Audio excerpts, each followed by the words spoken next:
নমস্কার বন্ধুরা, কেমন আছেন প্রত্যেকে? আশা করি প্রত্যেকেই ভালো আছেন। আমি দুলাল বলিদা আজকে আপনাদের জন্য নিয়ে এসেছি নতুন একটা ভিডিও, যেখানে আলোচনা করব একজনের রেজাল্ট নিয়ে, যার 5 মাসের একটা রেজাল্ট এসেছে।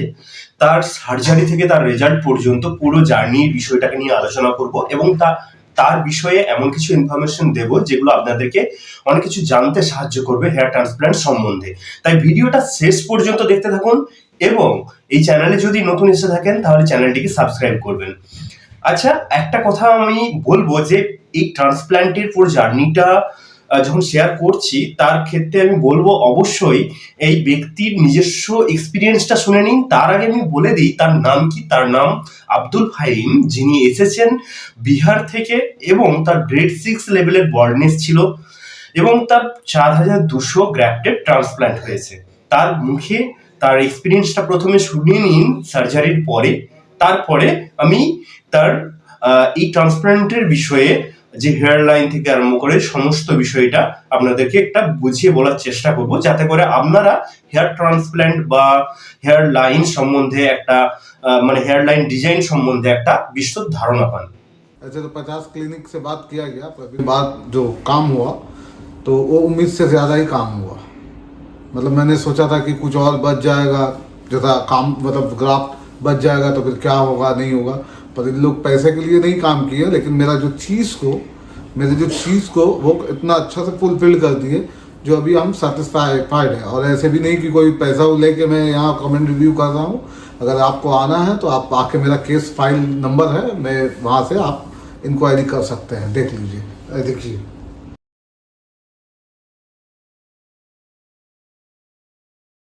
আপনারা তার একটা এক্সপিরিয়েন্স শুনেছেন। এখন আমি একটা বিষয় নিয়ে আপনাদের কথা বলবো, সেটা হচ্ছে এই আব্দুল ফাহিম যিনি আছেন, ওনার যে ডোনার এরিয়া, ঠিক আছে, এই ডোনার এরিয়ার কন্ডিশন খুব একটা ভালো আমি বলবো তা নয়। কারণ ওনার ডোনার এরিয়াতে একটা লিমিটেড গ্রাফট আছে, ঠিক আছে।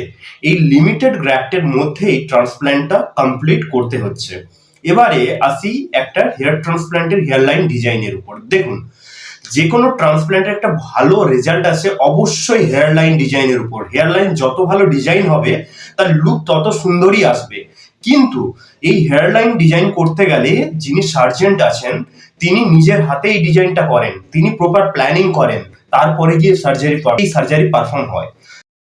তো সেক্ষেত্রে একটা কথা বলবো যে হেয়ার লাইন ডিজাইনের ক্ষেত্রে কি কি দেখেন একজন ডাক্তার। অবশ্যই যে বিষয়গুলোর উপর খেয়াল রাখেন সেটা হচ্ছে গিয়ে একজন ব্যক্তির এজ, তার বয়স কত, তার মুখমণ্ডলের আকৃতি কিরকম আছে, তার বোন স্ট্রাকচার কি আছে, সেইগুলো দেখা হয়। তার এই যে মুখমণ্ডলের আকৃতি, সেই হিসেবে তার ফিবোনাচি লেভেল দেখা হয় এবং লেজার মার্কিং করা হয় এক্সাক্ট কোথায় তার হেয়ার লাইনটা করলে ভালো হবে এবং কোন কোন মাসেল পয়েন্টগুলোকে, বেসিক্যালি মাসেল যেখানে আছে সেই জায়গাগুলোকে অ্যাভয়েড করে কিভাবে ট্রান্সপ্ল্যান্ট করা যাবে সেই বিষয়ে ধারণা একটা নেওয়া হয় এবং তার মার্কিং করা হয়। কিন্তু এর পিছনে আরো অনেক কিছু জিনিস লুকিয়ে আছে। সেটা হচ্ছে গিয়ে যে ডিজাইনটা সবসময় যে বিষয়ের উপর ভ্যারি করে, সেটা হচ্ছে এজ প্রপোর্শনের ডিজাইন। অর্থাৎ আপনার এজ কি, ধরুন আপনার বয়স 30 বছর, আপনাকে যদি একটি 15, 16, 17 বছরের ছেলে হেয়ারলাইন দিই, সেক্ষেত্রে কি ভালো লাগবে? না তার থেকে বেশি বয়সেরও যদি হেয়ারলাইন করা হয় সেটা ভালো লাগবে? অবশ্যই ভালো লাগবে না। বা হেয়ার ডেন্সিটি দিলে ভালো লাগবে না। সেক্ষেত্রে আপনার যেরকম এজ, সেই এজ অনুযায়ী যদি একটা প্রপোর্শনেট ডিজাইন বানানো যায়, যে হ্যাঁ এজের সাথে যেটা সামঞ্জস্য রাখছে সেরকম ডিজাইন যদি করা হয়, তাহলে আপনাকে অনেক ন্যাচারাল লাগবে। এটা তো একটা অবশ্যই বড় পয়েন্ট। একটা ন্যাচারাল হেয়ার লাইনের ক্ষেত্রে দেখতে হবে ন্যাচারাল ইররেগুলারিটিস। অর্থাৎ একটা চুল বা মানে একটা গ্র্যাপ যখন প্রতিস্থাপন করা হবে, সেক্ষেত্রে তার যে গ্র্যাপগুলোর প্রতিস্থাপনের সময় যে পজিশনিং হবে সেটা একটা ইররেগুলারিটিস মেনটেন করবে, যাতে করে সেটা একটা ন্যাচারাল লুক নিয়ে আসে। ঠিক আছে, একটা ফাইন নর্মাল লাইন বা ফাইন লাইন বোঝা যাচ্ছে এরকম যদি দেখায়, সেটা ইররেগুলার একটা ডিজাইন বলে মনে হবে। ঠিক আছে, তো সেক্ষেত্রে শুধু এটাই নয়, এবং ট্রান্সপ্ল্যান্টের সময় যেই জিনিসগুলোকে লক্ষ্য রাখতে হবে সেটা হচ্ছে জিনিসটা লক্ষ্য রাখতে হবে মাইক্রো অ্যাঙ্গেল অ্যাডজাস্টমেন্ট। আপনার যে গ্র্যাপ প্লেসমেন্ট হচ্ছে সেটা কোন অ্যাঙ্গেলে প্লেসমেন্ট হচ্ছে সেই বিষয়টার উপর খেয়াল রাখতে হবে। একটা জিনিসের উপর ফোকাস দিতে হবে, সেটা তার ডেনসিটি এবং ডাইরেকশন, কোন ডাইরেকশনে চুলগুলোকে মানে গ্র্যাপগুলোকে প্রতিস্থাপন করতে হবে। এবং তার ডেন্সিটি কিরকম হবে। এবারে আমি আপনাদেরকে একটা কথা বলে দিই, সেটা হচ্ছে গিয়ে এই ব্যক্তি বা আমার ক্ষেত্রে যে জিনিসটা হয়েছে, ওনার গ্রেড 6 মানে বল্ডনেসের লেভেল, আমারও গ্রেড 6 বল্ডনেসের লেভেল। তো সেক্ষেত্রে একটা জিনিস মাথায় রাখতে হবে, যাদের মাথায় চুল মানে ফ্রন্টাল এরিয়া থেকে ক্রাউন এরিয়া পর্যন্ত একবারে মাঠের মতো সাদা, মানে কি বলবো, একবারে চুল নেই ধরে নেওয়া যেতে পারে, যাদের একবারেই মাথায় চুল নেই, তাদের ক্ষেত্রে যে ডিজাইনটা হয় সেটা অনেকটা বলা যেতে পারে রিকভারি ডিজাইন। ঠিক আছে, রিকভারি ডিজাইন মানে তার মাথায় টেনে টুনে মোটামুটি চুলটাকে এনে হাজির করানো, মানে মাথাটা এমন ভাবে ইলিউশন ক্রিয়েট করতে হবে যাতে তার মাথাটা সবসময় ভরা লাগে, এরকম একটা দেখতে যেন লাগে, কারণ তার মাথায় অলরেডি চুল নেই এবং তার গ্র্যাফটের পরিমাণও কম। তো সেক্ষেত্রে একটা সেই রকম রিকভারি ডিজাইন একটা করতে হয়। তবে যাদের মাথায় যথেষ্ট পরিমাণ গ্র্যাফট আছে, শেপ ডোনার এরিয়াতে গ্র্যাফট আছে, তাদের ক্ষেত্রে এবং যাদের মাথায় অলরেডি এক্সিস্টিং হেয়ার আছে, তাদের ক্ষেত্রে যে ডিজাইনটা হয় সেটা অনেকটা অ্যাস্থেটিক ডিজাইন। অ্যাস্থেটিক মানে আপনার এক্সিস্টিং হেয়ার আছে, তারপরেও আপনি আরো সুন্দর করার জন্য যে ডিজাইনটা করাচ্ছেন, ন্যাচারাল হেয়ার লাইনের সাথে সুন্দর নান্দনিক চেহারার যে সৌন্দর্য বৃদ্ধির জন্য যে ডিজাইনটা করাচ্ছেন, সেটা কিন্তু আপনার অ্যাস্থেটিক ডিজাইনের মধ্যে পড়ে। এবার এনার ক্ষেত্রে যে দেখতে পাচ্ছেন, এনার ক্ষেত্রে যে ডিজাইনটা হয়েছে, এটাকে আমি বলবো বেসিক্যালি ব্যালেন্স ডিজাইন। কেন বলুন তো ব্যালেন্স ডিজাইন? বেসিক্যালি ওনার যে ডোনার এরিয়া আছে, সেই ডোনার এরিয়াতে লিমিটেড গ্র্যাফট আছে, সেই লিমিটেড গ্র্যাফট একটা একটা করে তুলে তার মাথায় প্লেস করা হয়েছে এমন ভাবে যাতে করে তার মাথায় একটা হাই ডেন্সিটি লুক দেওয়া যায়।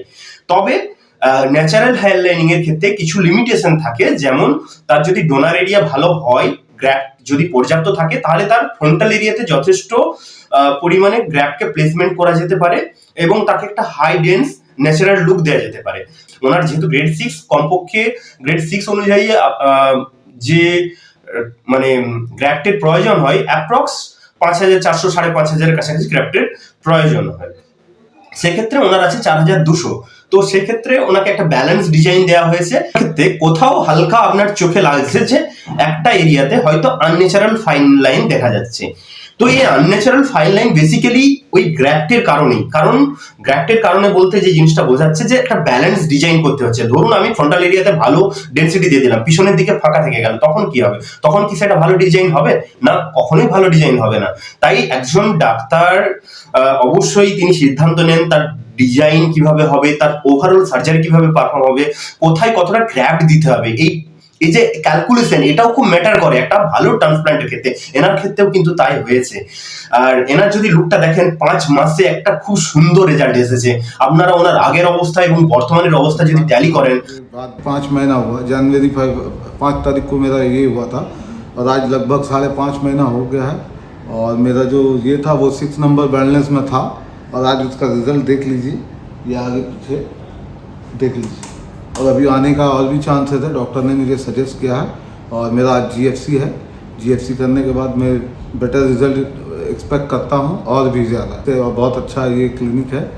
और मैंने अपने 3-4 दोस्त को भी सजेस्ट किया और आने वाले दिन में भी बहुत से कंसल्टेशन हो रहा है कि कहाँ पे जाके कराएं, तो मैंने उसे सजेस्ट किया। और यहाँ का स्टाफ और डॉक्टर सब कुछ ऑलमोस्ट बहुत अच्छे हैं, बहुत कोऑपरेटिव है, कोऑर्डिनेट करते हैं हर चीज़ में।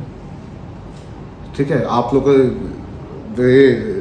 रिक्वेस्ट करता हूँ कि आके एक बार विजिट करें, करना नहीं करना वो बात की बात है, आके विजिट करें, उसका रिजल्ट को सर्च करें कि देखें क्या है, लोगों से बातें करें, बात करके चीज़ को एनालाइज करें, उसके बाद आके फिर उसके बाद अपने দেখেন 5 মাসে একটা খুব সুন্দর রেজাল্ট এসেছে।